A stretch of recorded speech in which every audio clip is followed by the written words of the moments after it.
وہ اس حد تک فاسق اور فاجر بن چکے تھے کہ خوش ہوتے ہوئے وہاں آئے تاکہ ان خوبصورت لڑکوں سے لذت حاصل کر سکیں۔ یہ گھر کے سامنے پہنچ گئے تو لوط علیہ السلام انہیں روکنے کے لیے گھر سے نکلے۔ ان سے فرمایا، اے میری قوم، تمہاری خواہش کے لیے میری بیٹیاں موجود ہیں، یعنی قوم کی عورتیں موجود ہیں۔ نبی قوم کا باپ ہوتا ہے، اس کی بیویاں قوم کی مائیں اور قوم کی عورتیں اس کی بیٹیاں شمار ہوتی ہیں، جیسا کہ سورہ ہود میں آتا ہے۔ کہنے لگے، اے میری قوم، میری یہ بیٹیاں تمہارے لیے پاکیزگی کا باعث ہیں، لہٰذا اللہ سے ڈرو اور مجھے میرے مہمانوں کے بارے میں رسوا نہ کرو۔ کیا تم میں کوئی بھلا شخص موجود نہیں؟ آپ کی بات کے جواب میں انہوں نے کیا جواب دیا؟ قرآن مجید میں آتا ہے، کہنے لگے، لوط، تو جانتا ہے تیری بیٹیوں یعنی قوم کی عورتوں سے ہمیں کوئی سروکار نہیں، ہم جو چاہتے ہیں تمہیں خوب معلوم ہے۔ لوط کہنے لگے، کاش میرے پاس کوئی قوت ہوتی یا میں کسی مضبوط پناہ میں ہوتا۔ لوط علیہ السلام کے پاس کچھ بھی تو نہیں تھا، صرف ان کی اپنی بیٹیاں ان پر ایمان لائی تھیں، یہاں تک کہ ان کی بیوی بھی کافر تھی۔ بخاری اور مسلم کی روایت ہے، نبی کریم صلی اللہ علیہ وسلم نے فرمایا، اللہ تعالی لوط پر رحمت فرمائے، وہ اللہ تعالی کی طرف پناہ لیتے تھے۔ مفسرین کا کہنا ہے کہ لوط علیہ السلام کے بعد اللہ نے جو نبی بھیجا وہ کسی اونچے خاندان اور قبیلے کا چشم و چراغ ہوتا تھا، جو اس کی حفاظت کرنے کے قابل ہوتا تھا۔ لوط علیہ السلام کے ساتھ کوئی مددگار نہیں تھا۔ ایک دوسرے مقام پر اللہ تعالی فرماتے ہیں، اور شہر کے لوگ خوش ہوتے ہوئے آئے۔ لوط نے کہا، یہ میرے مہمان ہیں، مجھے رسوا نہ کرو، اللہ سے ڈرو اور مجھے ذلیل نہ کرو۔ انہوں نے کہا، کیا ہم نے تجھے جہان والوں کے بارے میں منع نہیں کیا؟ یعنی انہوں نے آپ کو تبلیغ وغیرہ سے بھی روک دیا تھا۔ لوط نے کہا، اگر خواہش پوری کرنا چاہتے ہو تو میری بیٹیاں یعنی قوم کی عورتیں موجود ہیں، ان سے کر لو۔ اے پیغمبر، تیری عمر کی قسم، وہ لوگ اپنی مدہوشی میں مست تھے۔ اللہ تعالیٰ نے کسی انسان کی عمر کی قسم نہیں کھائی سوائے نبی کریم صلی اللہ علیہ وسلم کے، اور یہ اعزاز آپ کے شرف، عزت اور تکریم پر دلیل ہے۔ اب ان لوگوں نے گھر میں داخل ہونے کی تیاری کر لی۔ ادھر لوط علیہ السلام نے اپنے تینوں مہمانوں کی طرف دیکھا۔ آپ ان کے لیے فکر مند تھے، لیکن وہ یہ دیکھ کر حیران ہوئے بغیر نہ رہے کہ وہ تینوں بالکل بے فکر بیٹھے تھے۔ اس وقت کی کیفیت اللہ تعالیٰ نے قرآن مجید میں یوں بیان فرمائی ہے، تم لوگ تو کچھ انجان سے معلوم ہو رہے ہو۔ اس پر وہ کہنے لگے، ہم تو تیرے پاس وہ فیصلہ لائے ہیں جس میں اس قوم کو شک تھا، اور ہم تیرے پاس حق لے کر آ چکے ہیں، اور بے شک ہم سچے ہیں۔ سورۃ العنکبوت میں اللہ تعالیٰ فرماتے ہیں، فرشتوں نے کہا، اے لوط، نہ ڈر اور غم نہ کھا، یقیناً ہم تجھے اور تیرے اہل کو سوائے تیری بیوی کے نجات دیں گے، وہ پیچھے رہ جانے والوں میں سے ہوگی۔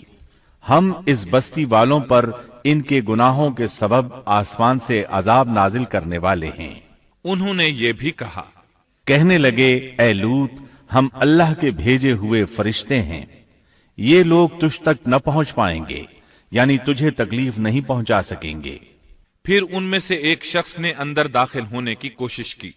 جبریل اٹھے، انہیں ایک ایسی ضرب لگائی کہ تمام کے تمام اوندھے ہو گئے۔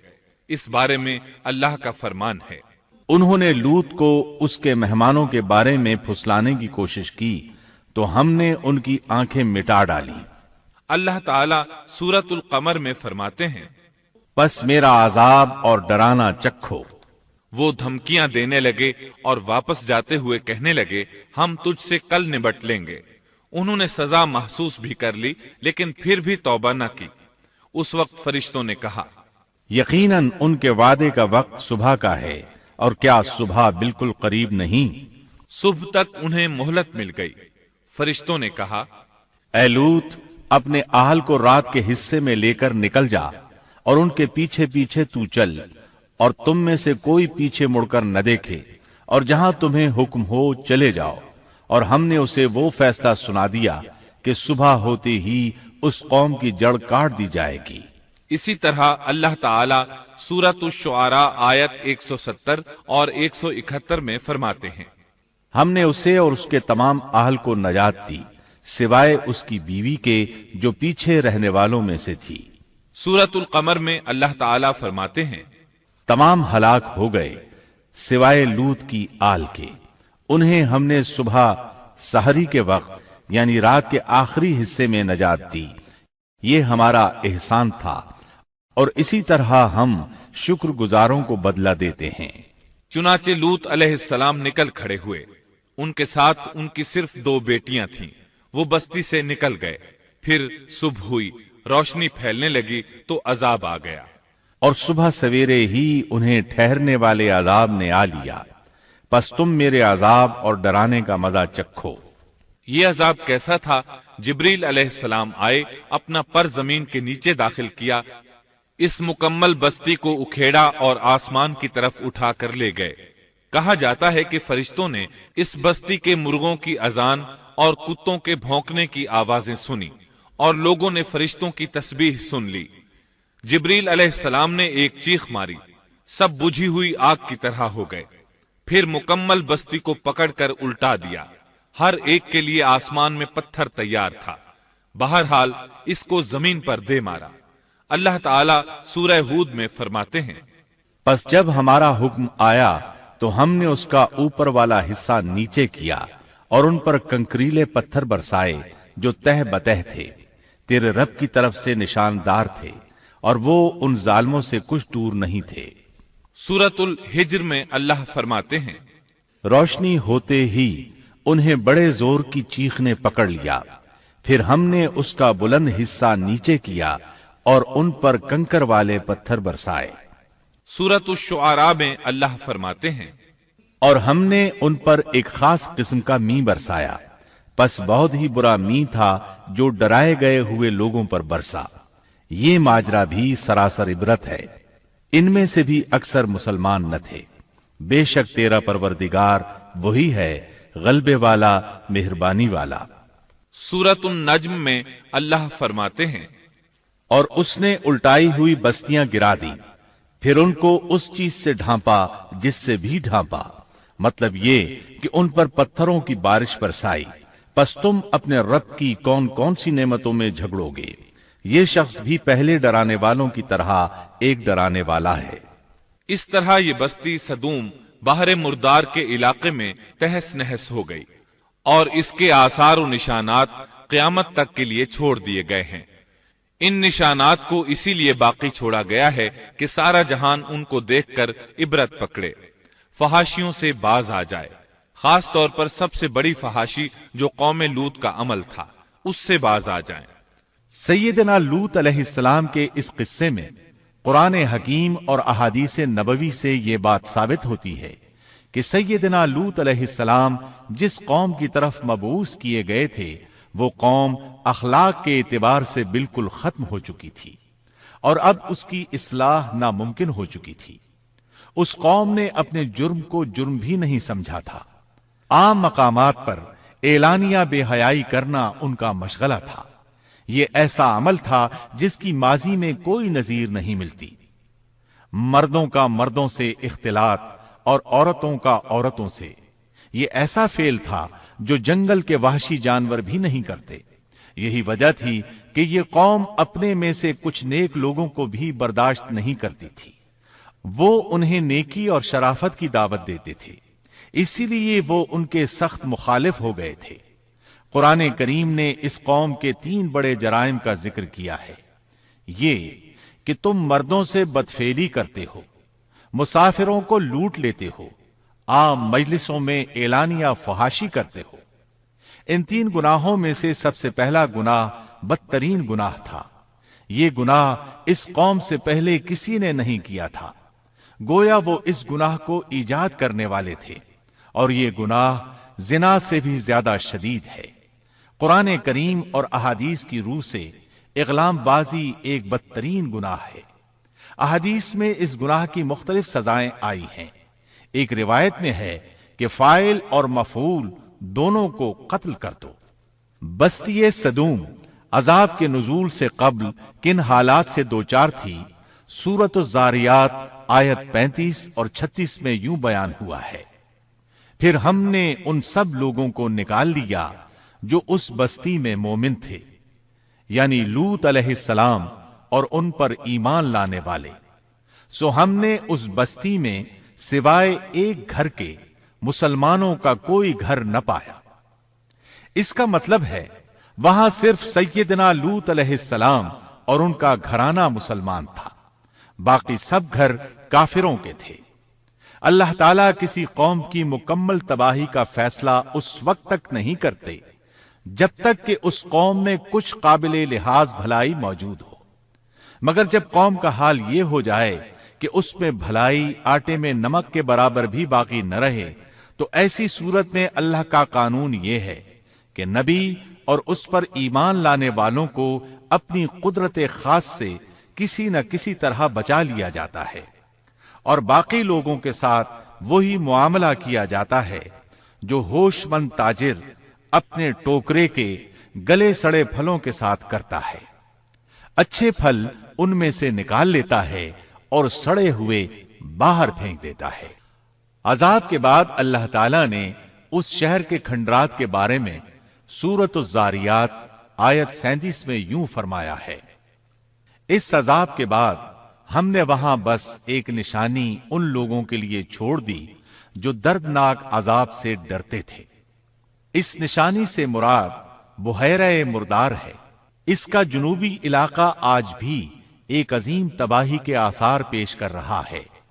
ماہرین آثار قدیمہ کا خیال ہے کہ قوم لوط کے 5 بڑے شہر شدید زلزلے سے زمین میں دھنس گئے تھے اور ان کے اوپر بحیرہ مردار کا پانی پھیل گیا تھا۔ اس خیال کی وجہ یہ بتائی جاتی ہے کہ بحیرہ مردار کا وہ حصہ جو اللسان نامی جزیرے کے جنوب میں واقع ہے، وہ صاف طور پر بعد میں پیدا ہوا ہے، اور قدیم بحیرہ مردار کے جو آثار اس جزیرے کے شمال میں نظر آتے ہیں وہ جنوب میں پائے جانے والے آثار سے بالکل مختلف ہیں۔ ماہرین آثار قدیمہ نے اس سے یہ بات اخذ کی ہے کہ جنوب کا حصہ پہلے اس بحیرہ کی سطح سے بلند تھا، بعد میں زلزلے سے دھنس کر زمین کے نیچے چلا گیا۔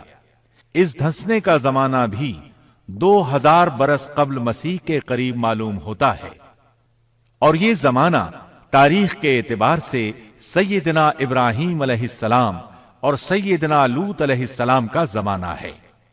1965 عیسوی میں آثار قدیمہ کی ایک امریکی ٹیم کو اللسان جزیرے پر ایک بہت بڑا قبرستان ملا۔ اس میں 20,000 سے زائد قبریں تھیں۔ اس سے اندازہ ہوتا ہے کہ قریب ہی کوئی بڑا شہر آباد تھا۔ اس لیے عین ممکن ہے کہ جس شہر کا یہ قبرستان ہے وہ بحیرہ میں غرق ہو چکا ہو۔ بحیرہ کے جنوب میں جو علاقہ ہے اس میں اب بھی ہر طرف تباہی کے آثار موجود ہیں، اور زمین میں گندھک، رال، کول تار اور قدرتی گیس کے اتنے بڑے ذخائر پائے گئے ہیں کہ ان کو دیکھ کر یقین ہو جاتا ہے کہ کسی وقت بجلیوں کے گرنے سے یا آتش فشاں کا لاوا نکلنے سے یہاں آگ پھٹ پڑی تھی۔ اللہ تعالیٰ سورہ ہود کی آیت 83 میں ارشاد فرماتے ہیں، پتھراؤ کا یہ عذاب آج بھی ظالموں سے دور نہیں۔ مطلب یہ کہ جو قوم اس قوم کی طرح ظلم اور بے حیائی پر جم جائے وہ اپنے آپ کو اس جیسے عذاب سے دور نہ خیال کرے۔ لوط علیہ السلام کے حالات اور واقعات قرآن کریم کی روشنی میں آپ نے سنے۔